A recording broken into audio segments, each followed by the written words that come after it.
Hindi ka panipaniwala. Ang taong nag-imbento ng pababang pamaneho para sa mga excavator ay tunay na isang henyo. Alam mo ba kung bakit yung mga operator ng excavator ay nagpipilit sa pagmamaneho ng kanilang mga makina pababa? Hindi ba sila natatakot na tumagilid?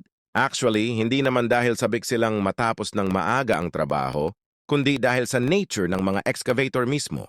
Karamihan sa mga excavator ay uri ng track na kadalasang nagpapabagal sa kanilang paggalaw.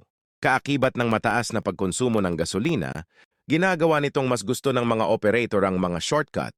Para sa mga track excavator, ang kanilang mababang sentro ng grabidad ay nangangahulugan na hanggat ang operator ay hindi isang baguhan, ang slope ay karaniwang hindi isang malaking issue. Ito ang dahilan kung bakit mas gusto ng karamihan sa mga operator na harapin ang mga slope. Kung minsan, ang mga lugar kung saan kailangang pumunta ng mga excavator ay walang mga kalsada at kailangan nilang gumawa ng mga landas. Kung hindi nila maabot ng maayos ang tamang posisyon, paano sila makakapagtrabaho ng ligtas?